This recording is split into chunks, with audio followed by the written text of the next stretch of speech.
YouTube, what's going on? It's your boy Carl coming back at you from Golden Grimmer Productions. When we last left off, we had did part 1 of A Courtship of Rivals, the Magic and Larry Bird story, basically. You know what I'm saying? So we're gonna pick back up where we left off at, man. A great video overall. This is gonna be the second part of this video. If you are new, please like, share, subscribe to the video. We are on road to 10K. I'm thinking big. I know. Don't worry. But I love y'all. We're gonna hop into this video. We're gonna pick up where we left off, man. They had just finished off the NCAA tournament game, championship. So it was over, you know. That was my 4 years. I was done. No, it still hurts. And when you win 33 in a row and you walk into a game, you know, you never know what to expect, but I expect to win. We didn't win. Toughest loss I ever took. I knew it was going to haunt him forever because we were going to see each other a lot.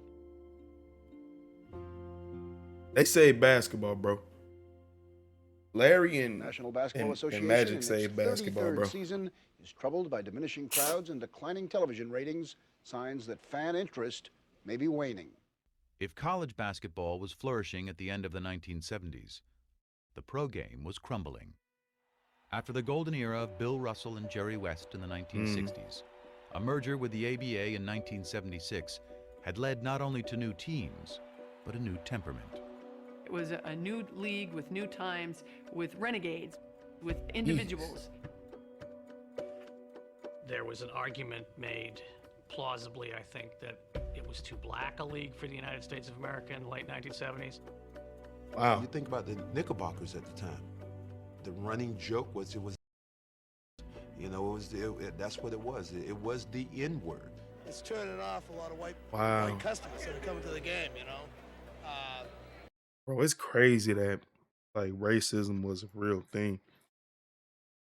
Like when I think about my mother, bro, like my mother's gonna be 65.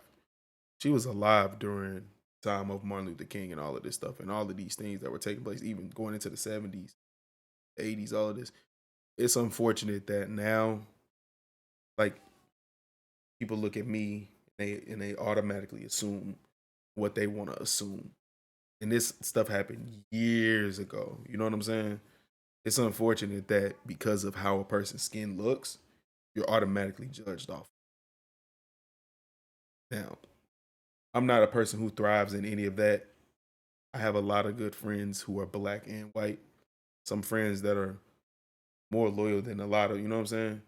It's not about the length of the relationship, it's the strength of the relationship, and it doesn't matter the color of the person. The character is what matters.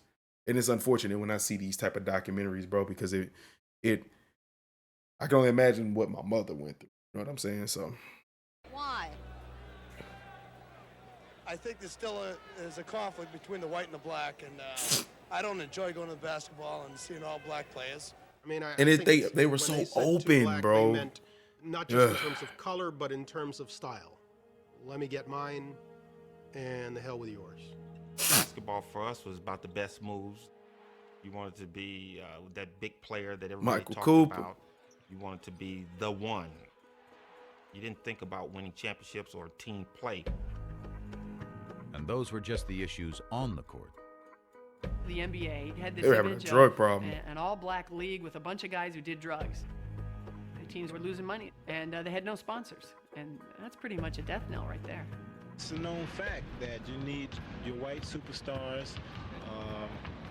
You just need more white ball players on the team for the white fans to identify with. And in the newest member of the Boston Celtics, that's exactly what the league appeared to be getting. There's hope he can help solve professional basketball's difficulties, which some say are compounded by a question of black and white. The great white hope. What does that mean? Well, you know, it's very hard to say because there's a lot of great white players around, and I just hope that I can just fit in as well as some of them that has fit in. He ran away from that designation. He made it very clear, almost from day one, that he was not the great white hope. You know, the great players are the black players, and they're the best. Yo, man. Hey, bro, Larry got my respect, bro. I ain't gonna hold you. Like, his hard upbringing, and I think it had a lot to do with how he viewed the world and how he viewed people in general. He wasn't, you know what I'm saying? You can't do nothing but respect that, bro. I got a lot of respect for Larry Bird for that, you know what I'm saying? So Such deference meant little to black Celtics like Curtis Rowe, Sidney Wicks, and Cedric Maxwell, who looked at Bird and saw not the great white hope, but another case of great white hype. He didn't impress me no more than any white guy I've ever seen play before. I think that you would say that most black players at the time were racist in the sense that we did not think that you could find a white guy who could play better than any black guy. Larry's about to change I that. walk in the first day of camp, them guys were on the floor stretching, and here comes the white savior, here comes this, here comes that. I sort of enjoyed it because I knew I was going to battle them all day. But Curtis and Sidney didn't last long. They didn't even make it through the first practice. Cut. So that was just Cedric. I'm thinking, oh, he's slow, he can't get off a shot. He's not that strong. This is going to be a layup. Bam, knocks down a jump shot. Uh-oh. Okay. Maybe that was luck. Uh-oh. Gets the ball again. Bam, knocks down another jump shot. Uh-oh. Now I'm thinking like, okay, hey, you know what? I'm finna D this guy up. I'm gonna show him what it's like. 20 feet away, bam. 25 feet away, bam. My mind just goes to the, damn, this white guy can play. It was a good thing, too. The storied Celtics might have been the winningest team in NBA history, but they were fresh off their worst season in 30 years. Life was In about to Bird, change. They had a player who was not only supremely talented, but tough enough to take on any challenge. I always played like everybody in the world was against me. Ooh, ooh, that's the Dr. J. I need to react to that video. Ooh. He knew how to fight. Hey. I know that from off Hey, that boy Larry was with that. the floor. One night, Yo, I gained more one and of more his respect buddies watching a him, I hard time, swear. and Larry went over and, said, hey, this is my friend. And this guy was a pretty good sized guy. By golly, they go out back, and the guy turns and says something to Larry. And Larry hit this guy, and I caught him. Hit him so hard, I go, whoa. He was from the old school, and that's how he played. Larry Bird plays it to the hilt, baby. Played the game hard. Played rough. There was no frills about him. He came in, he threw elbows. There was nothing smooth about Larry. He put it all on the Winners line. like that. They're hardworking people. They like that that's how people view them. And that's what Larry was. Larry Bird follows his own shot. You never get tired of seeing They this. also like winners. And when Bird led the Celtics to the NBA championship in just his second season, he was finally one of those too. Boston loved Larry Bird. It just wasn't so clear at first how much Bird loved the city back. There's only one place I'd rather be, French Lick. Thank you. Man, Larry was almost agoraphobic in his treatment of anything outside his hometown. He wanted to be the Wizard of Oz. He wanted to intimidate people and keep them at bay. The further we are away from each other, the more I like it. I had a nice little house. I had my little yard. I want to go from there to practice back. If we had a game coming up, I want to go there to the game and back home. It was all basketball. My whole life was basketball. If he was just sitting there with just me, you were looking around mumbling, trying to find things that we had in common that we could talk about. Now, we started talking about basketball, started talking about players. It was, it was great. U.S. history? Nope. We forced passes, we made errors down the stretch. Daily events? Nope. I made the shot, and from then on we was up by 2, and they had to get back in the game, which they did. Politics? Nope. Try to not do anything I can't do or do no more than what I can do. I just go out and try to do my basic game. He proudly dubbed himself the Hick from French Lick, and he looked every bit the part. But those who played him for simple did so at their own peril. One of the great ways, I think, of winding up with no money in your pocket is to think Larry Bird is dumb. Syntax is not intelligence. Unlettered is not stupid. He's got a great sense of humor. He just didn't show that to people. That didn't mean he didn't have it. He did, however, allow the public one small indulgence. You could come out on Saturday and watch him mow his lawn. Huge crowds toward the stop. Larry Bird's cutting grass in front of his house. He's mowing his lawn in the springtime. Larry is about doing things himself. And I think it's one of the things that made him so beloved in Boston. But as Bird navigated through his new world, he still had one eye fixed on a familiar foe in a faraway land. Bro, they were literally I'm riding, right? a country away from each other, basically. I'm seeing Magic in LA, him in Boston. Lemon trees in people's front yards. Said, stop, I gotta go pick an orange. Are you crazy? I said, no, I gotta do this. And so I ran up like a scared little kid, grabbed the orange and ran back to the lemon. I'd never seen an orange tree. I'd never seen a lemon tree. I was fascinated. When 20-year-old Irvin Johnson arrived in Los Angeles in the fall of 1979, he was a world away from Lansing, the only home he'd ever known. He was the #1 pick of the LA Lakers, a once dominant franchise stuck in mediocrity. In the stoic Kareem Abdul-Jabbar, the Lakers had talent, was energy. Irvin Magic Johnson was only too happy to provide it.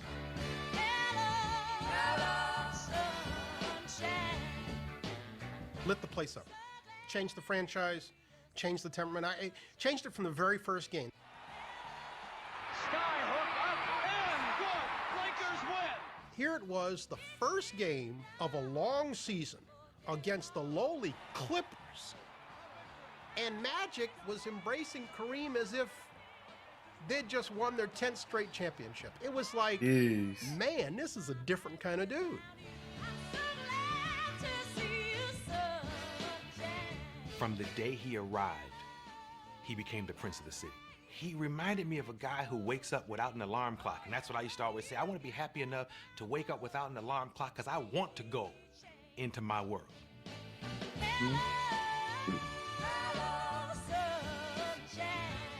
He had it, what it is. As far as I was concerned, the it was not his ability or his size. The it was his attitude, was his leadership, was his mind. I mean, I don't have to talk about Game 6 at Philadelphia. Magic Johnson will shove. In his rookie season, Magic had helped lead the Lakers to the NBA Finals against the Philadelphia 76ers. In Game 6, with an injured Abdul-Jabbar back home in LA, Magic played all 5 positions, scored 42 points, grabbed 15 rebounds, and dished out 7 assists, leading the Lakers to the championship. In just 4 years, he had won titles in high school, college, and the pros. Magic, what do you have that makes you perform like this in these championship games? Well, I don't know. Just I love to win. Across the masthead of the Los Angeles Times the next day, it said, "It's Magic." He was a star when he first arrived here, coming off the NC2A game. And quickly, during that first season, he became one of the stars in town. But that game put him on another level. That made him the star in town.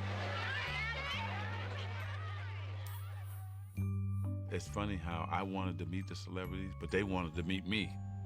I was like shocked. Muhammad Ali, Michael Jackson, Mike Jack. He was young, famous, and after Lakers owner Jerry Buss signed him to a 25-year, $25 million contract, very rich. Wait, a what contract? Did he say 25-year, 25 million? They wanted to meet me. I was like shocked. What in the lifetime is going on, bruh? Like, wow, you know who I am? What? He was young, famous, and after Lakers owner Jerry Buss signed him to a 25-year, $25 million contract, very rich. The kid from Lansing was ready to sample a different kind of fruit. Bro, I'm 31. That boy signed him for majority of my... I said, bruh. I'm hanging with him. When they were coming into the box, and he had 10, 20 of them, and look, Irvin, which one you want? And I was like, oh, okay, it's like that? And then he said, I'm going to take you to the Playboy Mansion. What? The mansion? No, are you kidding? I said, yep. So I went there, and my first time, I'm backing up like, I can't believe I'm in, but I'm backing up away, you know, it's like, I'm scared to death. Probably 10 guys to 100 women, you know. Everybody think it's sex-driven, but it's really not. You have dinner, then you watch the latest movie. And then, of course, I don't want to ever say that sex wasn't involved, because if you meet somebody, that's what, you know, you wanted to do, you did that. But it's really a great experience to go up there. So, yeah, I had fun there. Now, he came to L.A. like the Pied Piper. You know, people were giving him this and giving him that. But, you know, he stayed pretty grounded to the game. Everybody was getting high then, but you can't even smoke a joint around Magic. He had real old school, down in the trenches work ethic. And that was honed in him by his dad, Irvin Johnson Sr. Magic was always this guy. You know, he never did none of that, so I did everything for him. Magic Johnson was living on a natural high. He was starring in the role of a lifetime, point guard of a Hollywood team with an offense called Showtime. He even had the alter ego perfect for the production. I mean, Magic was his stage name. Even he would laugh about it. Well, he always says there's two people. There's Irvin Johnson from East Lansing, and there's Magic Johnson from Hollywood. Irvin Johnson is another guy. You know, here's Magic over here, and here's Irvin over here. Irvin is this fun-loving guy.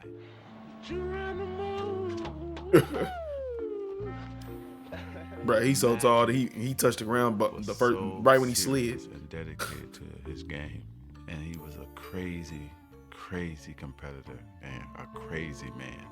Irvin, I think, is the smiling kid from Lansing. I think Irvin died about 25 minutes after the NCAA championship game. Dang. Irvin doesn't have the ego that Magic has. Magic got a crazy ego, and winning is everything. And Irvin wanted to, along with Magic, conquer LA. After having led the Lakers to 2 NBA titles in their first 4 years in town, Magic and Irvin were well on their way. I think Magic wanted to be friends with Larry Bird. He wanted to be friends with him on the World Invitational Tournament, and Larry just wasn't very receptive. I think he wanted to be friends with him during the Final Four. Larry wouldn't even go over and shake his hand. So now Magic's saying, well, what's with this guy? Everybody loves me. How come you don't love me? And then they get to their rookie year, the first time they play each other. Well, they have a very hard foul.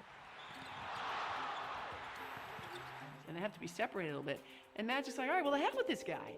You don't like me? Fine. All right, good. I don't like you either.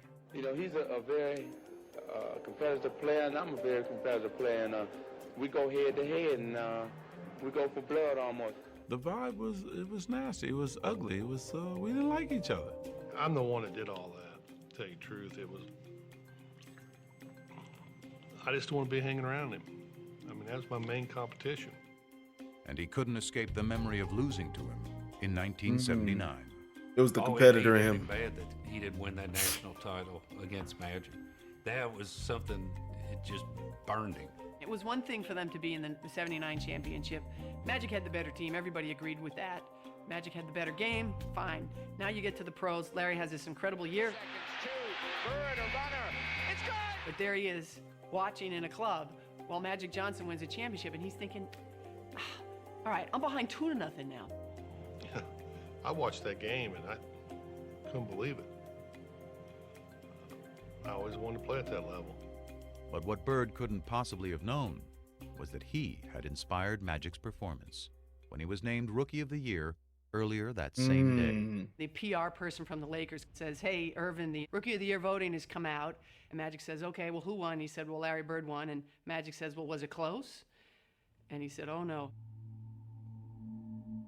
He went out that day, yes, to try to win the NBA championship, but also to prove it to one Larry Bird. You know what?